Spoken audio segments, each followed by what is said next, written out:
Alright guys, hey, nagira ngo turebere hamwe uyu munsi ku bintu bigendanye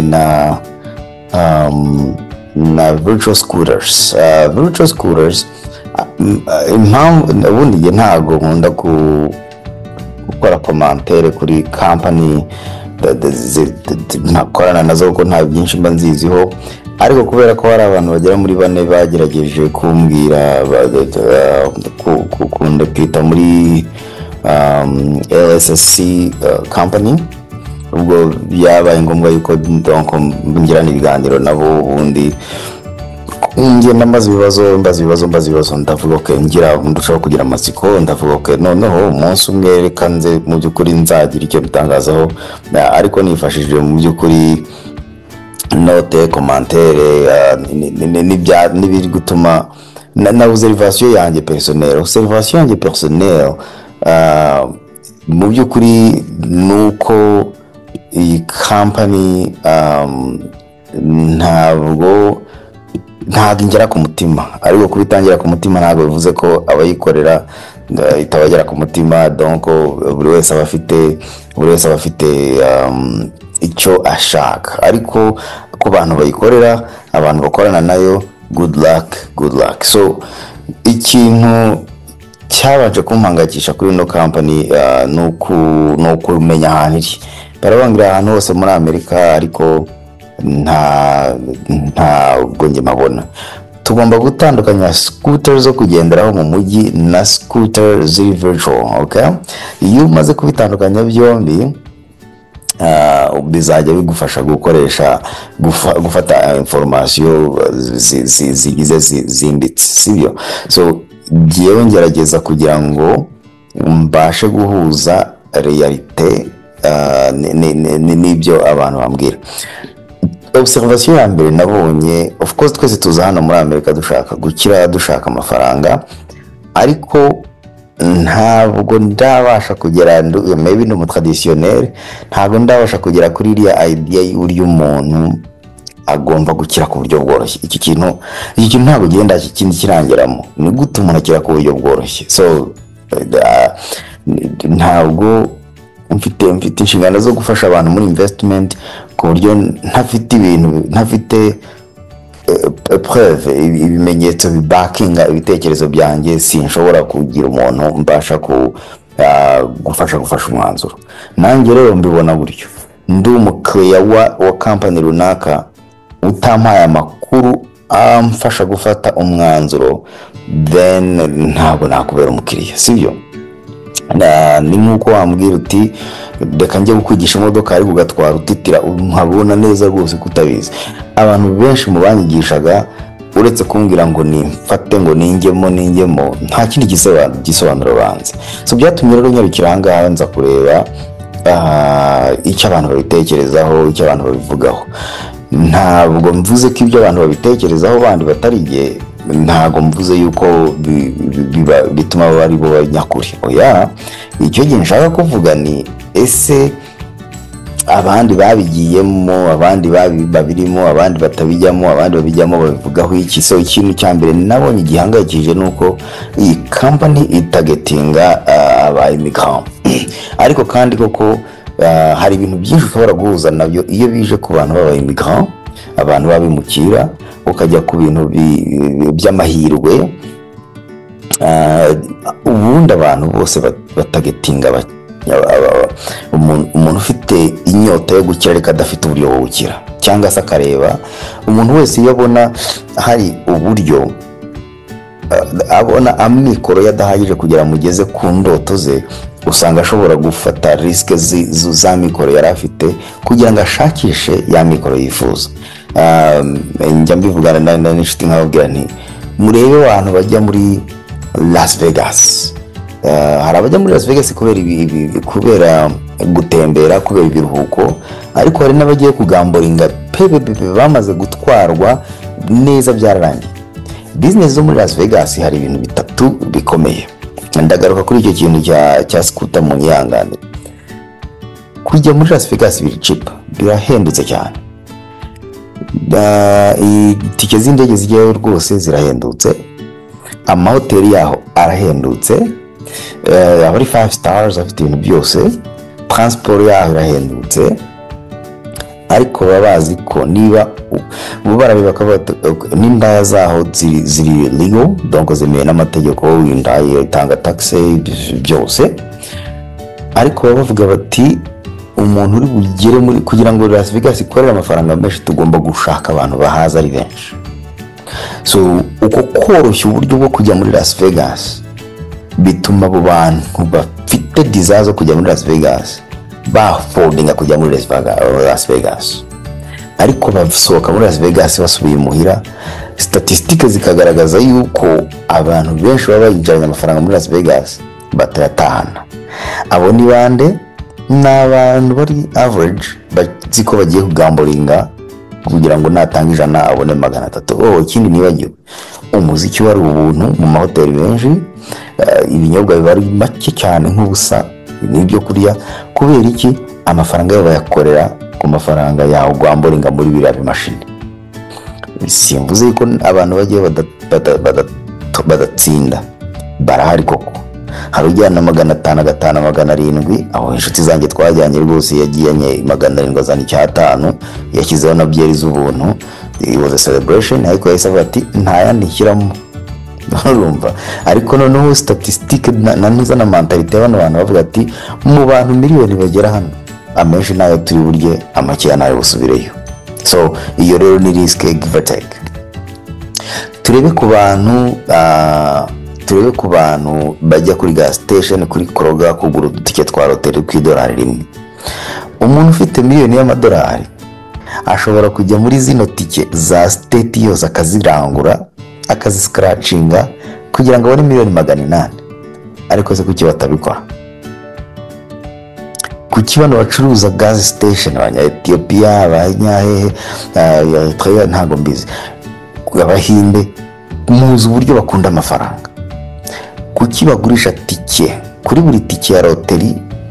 Birashoboka ko baryaho nk'igiceri, ariko twebwe abakene bafite desire zo gushaka aho bagera z'amafaranga arareba yafite akabona ntahagije, ntahuye na dépense ye, agahita avuga ati kanshora $1, kanshora $10, wenda ashobora kubona $10,000. Simvuze yuko bitabaho, tujya tubibona ko bibaho, ariko muri kubona uburyo abantu bemvanta systeme itwara ubwonko bw'abantu, itwara ibituma abantu addicted kugira ngo babe na duke bari bifitiye. Rero icyo kintu ni ikintu numva nakoresha nsasira abantu bari less fortunate, abantu mu by'ukuri bakeneye ubufasha, aho kugira ngo bafashwe muri serivisi zibagira inama zibafasha, ahubwo bakora ibintu bibakorompa mu myumvire, ubundi natwadukiye bari bafite bakajya batuzanira abo bakene baje kwimvanta ibyo bimashini. Mwarabyumvise muri Afurika abagore bariranga abagabo bagurishije amamoto ngo bajya mu biryabarezi. Of course bakita ikiryabarezi kuko nyine umuntu ugiye mu ntagaro kubebujije abafite desire zo kugira anagera, areba mikora afite n'ubushobozi afite na level afite n'ikindi yakora gasana kindi gikorwa ari kubona nabonesha amaso yakora, ubundi agasacrifice udufaranga twe dukeya kugira ngo abashe kubona ibitangaza n'ibitangaza nyine. So uyu muvandimwe rero tugarutse kuri Scooter yaranditse ati rwose umushuti wanjye arashaka kugira gute kugira ngo investing muri RSC, ariko ntago ashobora kumusobanurira, nanjye ntago bashobora kumwumvenka. Twagiye muri conversation tujya mu mafaranga ibyo investisamo n'abyo bavanamo, ariko noneho naje gusanga donc investisamo amafaranga nta website iri seriye, platforms zigera zigahindagurika, nta leadership igaragara, buri wese aba ari executive. I'm okay, kuko muri business models buri wese agomba kugira amakano. Ugiye gushinga pizza ukagura pizza ya McDonald's ugashinga McDonald's, ugiye kuba nyine mu owner McDonald's muri brand ya McDonald's, ushobora kuyijyana i Kigali ukayijyana South Africa ikaba ari ibyo nta kibazo mfite. Ariko byibura nyereka headquarters yanyu, nyereka leadership yanyu, nyereka donc ma structure mu by'ukuri y'abafondateurs, apana uti François Nel Francis, noneho tumanuke tugere mu by'ukuri uburyo investment yanjye igira return. Noneho dukoreshe mate turebe kuvuga ngo nagaruye yo nashyizemo bitandi hese no kuyagumija muri bank aho yarari cyangwa kuyashyira muri investment zindi.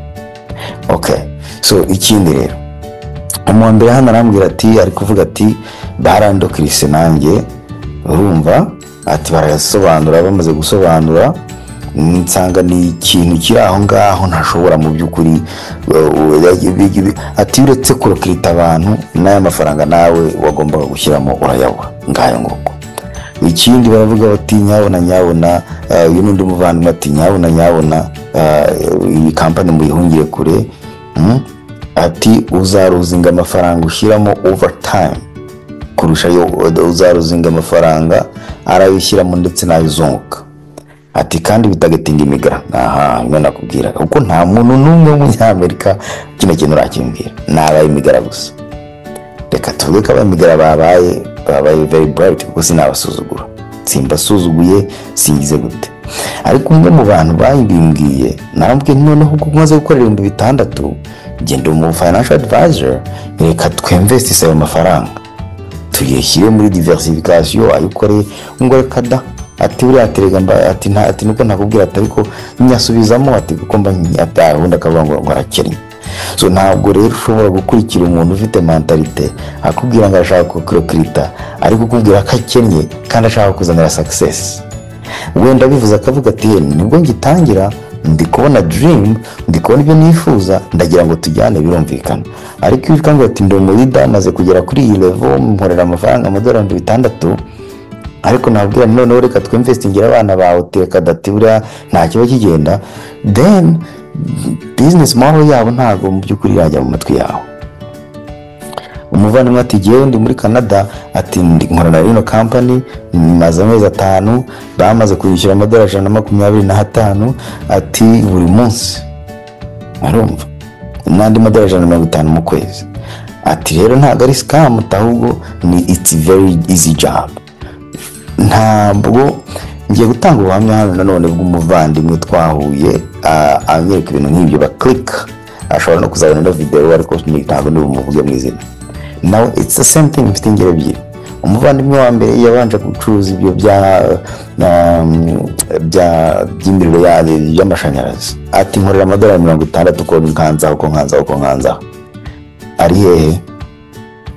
So inama nakugira ni nubura muko amafaranga yashyizemo ari yagaruye yo ituva mu nzira kuko nta mafaranga abaho umuntu akorera yoroshye ngo ayo mafaranga kugeze ku kintu gikomeye, ahubwo nukureba ngo aya mafaranga uburyo ngenda nyinjiza ajyanye n'uburyo nayasohoye, kuko numva ko hano hantu ushyiramo amafaranga kandi ukaba usabwa kuzana abandi bantu benshi kugira ngo bakomeze guha amafaranga.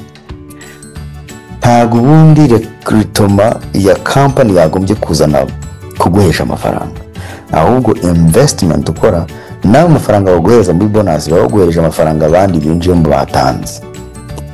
So ni kimina kizenguruka ariko iyo uri kubara ugasanga structure yacyo mu by'ukuri idasobanutse. Okay, so noneho rero hano umuntu yahise asubiza uriya muvandimwe umaze amezi 5 aramubwira ati nyabona amafaranga yawe yose umaze kugeza niba yavanemo as fast as you can. Ati narayikoreye muri Canada igihe gito imyaka 2 ati natwara recruitinga abantu atari ko utarecruitinze fast enough ati amafaranga yawe nyine they lock you out. Birashoboka ko ushobora kumbwira uwo muntu nyine ntago yagumyana igihe gihagije kugira ngo enjoying result. Again ntago nakora ino company ariko nkeneye kumva more, nkeneye facts, nkeneye information zimfasha gufata umwanzuro. Okay, so rero niba umwe akubwira ati barantuma kurokirita kugira amafaranga akomeza ze ati aba managers baho nta ushobora kubabona ujya kubona ukabona platform iborotse atamafaranga akabaragiye arumva. So again muri business twumvikane ko muri business nta muntu ukora business ugira amafaranga yinjira nkuko umuntu ukorera akazi yinjira. Business ni business model akorera amafaranga bitewe na produit yagurishije cyangwa service. Iyo ntazo yagurishije nta mafaranga aba yakoreye. Umukozi we rero umukorera uriya ni ntuza ni difference yo gukorera umuntu no kwikorera. Iyo we yagukorera agukorera pana gukora kuba business partner, iyo gukorera ufite inshingano zo kumuhemba, waba we wahombye waba winjira amafaranga wawe utangije. Rero usanga company akazi kaza ari gushaka profit kugira ngo babashe guhemba abakozi babakorera, haba ari nyakabyizi cyangwa full time. So ubwo rero iyo ukoze imibare ugabona amafaranga wakoze washyize muri name company, ukareba mu by'ukuri amafaranga baguha, iyo ukuyemo amafaranga hari 20% bagenda bakata. So ugakorera gusa yayo 20% more iyo uri kurukurita abantu. Okay, so ubwo rero iyo abantu benshi you make more money. Nta kibazo mfitanye cyo n'abantu cyo cyarokiritamo. Ikibazo ngifite kuri good tracking ku nabo bantu baje bakabakora miza izo investment, nabo bakazana abandi bakoramo investment. Burya rege umuntu wo Chris ntago abategetswe gukora investment. Ashobora kuroketwa udufura gukora umuntu recruitment, ariko ntiwe obligation yuko atanga amafaranga, right? None ahubwo akarokirita abandi, none business igakora. See, I don't know, ubwo niba bagira inuza business model yaba ari uko mu mambura agomba kuinvestinga amafaranga. Je ni investing amadolari 3,000 ni ikihe kintu yaba ari garanti cyangwa atari garanti, ubu ukeneye kubanza ukamenya ukuntu amadolari yawe azakora for you, not kunsobanurira ibintu bidafite ahantu byanditse. Nta ntuza no kubona amafaranga virtually, ariko platform yo yibrotse bigenda bite. So undi muvandimwe nawe something happened, ari gucuruza ibintu bya amafaranga yikuba agiye kubona ashatse amadolari 1,000, baramubwira kugira ngo ayabikuze nabahibye abindi 4,000. Rero arampamagara ndabwira nti babwire batwari 100 muri ibyo 500, batware 400 baguha 100 da, nabyo biranga. Ubu ni umuhamya wo kubiha nawe byaranze. So rero aba immigrant sirita bafite ikibazo cya communication hano muri Amerika, birirwa bakanda amafaranga yanyu ari muri risk. Ntimushobora gusoma, no kwizera umuntu ikintu yakubwiye udashoboye kwisomera ngo ubashe gutandukanya icyo uri gukora n'icyo kizakubyarira. Niba udashoboye rero, umuntu uzi gusoma azakuryarya, azagutwarira amafaranga, none nta no uzabasha kujya kumurega. Good luck. Niba ibi bintu bibonamo mu by'ukuri opportunité, good luck. Ariko kuba imigara bagenzi banjye nababwira nti stay away, ariko n'uburenganzira bwawe. Giye nakubwiraga igitekerezo, ntago hagarika gukora ibyo wifuza. Bye bye.